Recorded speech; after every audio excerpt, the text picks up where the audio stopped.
Good day everyone. Today we'll be continuing our discussion with solutions chapter. Today we'll be discussing about ideal and non-ideal solution.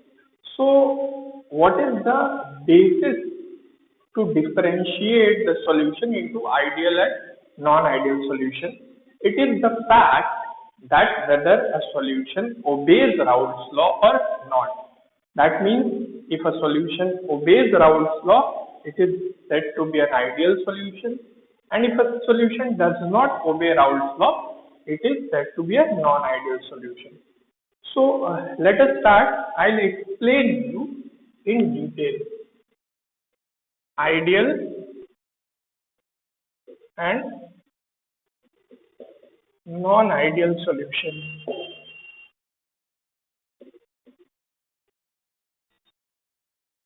So the differentiation of solution into these two types is on the fact that whether a solution obeys Raoult's law or it does not obey Raoult's law.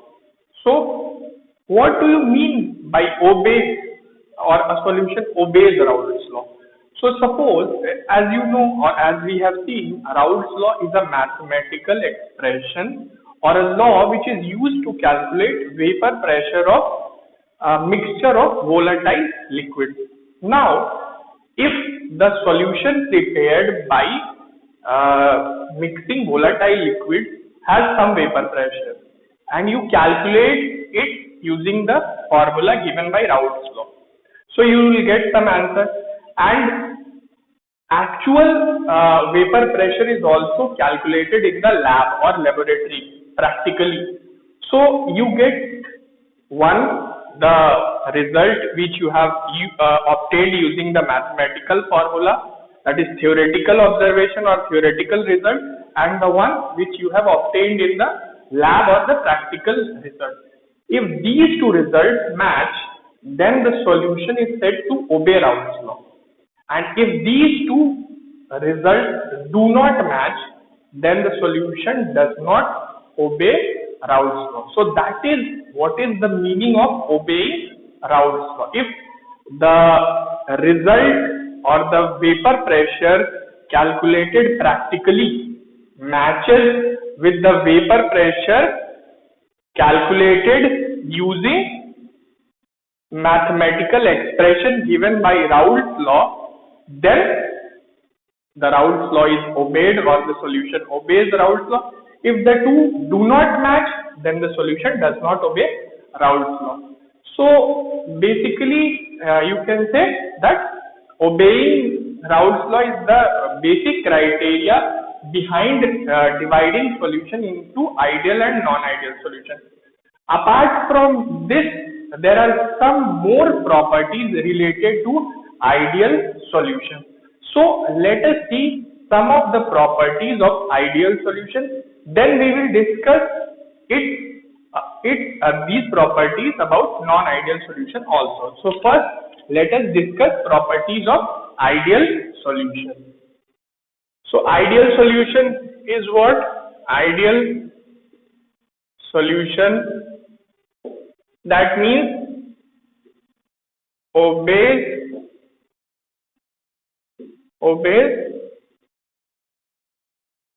Raoult's law. Remember, an ideal solution obeys Raoult's law. Now, what are the properties of ideal solution? Let us see.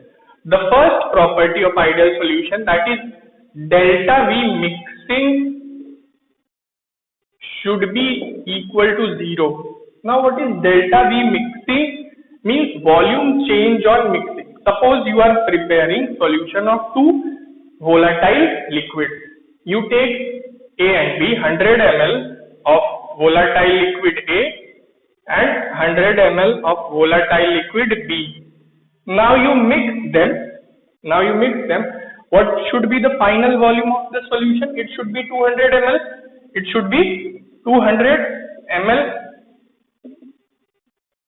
But suppose, so this is what is the meaning of delta V mixing is 0, means volume change on mixing the two components to obtain the final solution is 0. you simply the final volume of the solution comes out to be the same as the sum of volume of the two components which you are using to form the solution. Now, if delta V mixing is not zero, that means there is change in volume. Either some volume has increased or decreased. Means if you take 100 ml of A and 100 ml of B, the final volume of the solution, if you are getting either more than 200 ml or less than 200 ml, that means there is some volume change or mixing to form the solution. So that is what volume delta V mixing, that is volume change or mixing, is equal to zero represent. That is, when you mix the two components, the final volume of the solution should be the sum of volume of the two components or three components, depending on the number of components you are taking. So it should be the sum of the components or sum of the volume of the components which you are taking to form the solution. So this is the meaning of delta V mixing is equal to zero. Now the second property is delta H mixing should be equal to zero. What is delta H mixing? Delta H mixing means heat change on mixing the components to form the solution. Suppose I take two volatile components A and B and mix them to form the solution. Now, if during formation of the solution or during mixing them to form the solution, if there is some heat evolved or if there is some heat absorbed during this process, then it is said that heat change on mixing the solvents to form the solution is not zero. So what is the meaning of delta H mixing is equal to zero? That whenever you are mixing the components of the solution to form the final solution, there should be no heat liberated or absorbed during that process. That is the meaning of delta H mixing is zero. So the two properties of ideal solution we have seen. The third property is that the solute and the solvent, you will mix solute and solvent to form the solution. So the molecules of the solute should not dissociate into smaller components. When you mix solute and solvent, the molecules of the solute should not dissociate in solution. Dissociate in solution means its molecules should not dissociate to form ions, or you can say its molecules should not dissociate to form smaller components. So the third property is solute must not dissociate. Then the fourth property, the solute should not dissociate, neither the solute molecules or the solute should associate to form larger units. Means the solute molecules should not combine in the solution to form bigger molecules. That is meaning of association. Means a group of molecules combine together to form larger molecules or larger units. So the solute molecules should not associate also in solution. So the fourth is solute must not associate, neither it should dissociate nor it should associate. And the fifth is the same point, that the solution should obey Raoult's law at all concentrations. So the fifth point will be this one, that the solution should obey Raoult's law at all concentrations. So these are some of the properties of ideal solution. So there are some examples of ideal solution. You should remember one or two on the safe side. So some of the examples of ideal solution are, benzene and toluene. Some of the examples of ideal solution are benzene and toluene, and bromoethane and chloroethane. Bromoethane and chloroethane. There are many examples, but you should remember either 2 or 3 on the safe side. So this is about ideal solution. So let us see non-ideal solution. So non-ideal solution is very simple.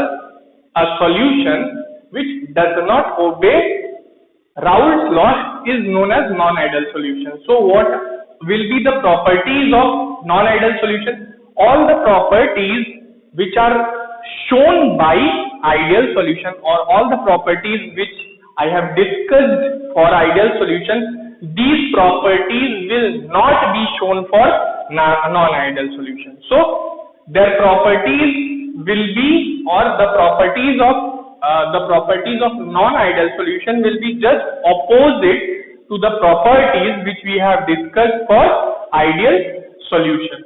So non-ideal solution means it does not obey Raoult's law. Now there are 2 types of non-ideal solution. Solutions showing positive deviation from Raoult's law and solutions showing negative deviation from Raoult's law. So non-ideal solutions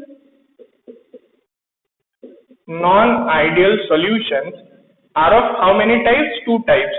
So first of all, what are non-ideal solutions? Remember, non-ideal solutions are solutions which do not obey Raoult's law. Their properties will just be opposite of the properties which we have discussed for ideal solutions.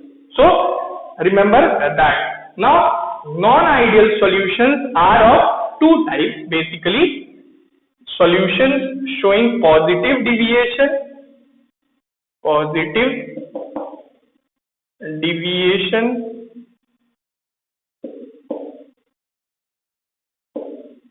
and solutions showing negative deviation. Now what is positive deviation and negative deviation? I have told you in the beginning that if a solution obeys Raoult's law, the result of the vapor pressure using the mathematical formula should match the result or the practical result of the vapor pressure calculated in the lab, or practical result. Means the practical result about vapor pressure and the theoretical result calculated using the formula should match if the solution obeys Raoult's law. If they do not match, then it is said that the solution is not obeying Raoult's law. So if the solution is not obeying Raoult's law, the actual result which you have obtained in the lab will either be more than what you have calculated using the formula, or it will be either less than what you have calculated using formula. So if the practical result comes out to be more than what you have calculated using the mathematical formula or theoretical formula, then the solution is said to show positive deviation from Raoult's law. And if the practical result comes out to be less than what you have calculated using theoretical formula, then the solution is said to show negative deviation.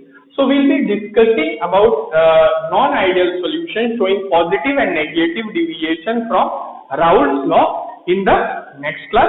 Today we'll be keeping it till here only. Kindly go through these things from the textbook. This is basically theoretical topic. So we'll see or we'll continue in the next class. Thank you so much.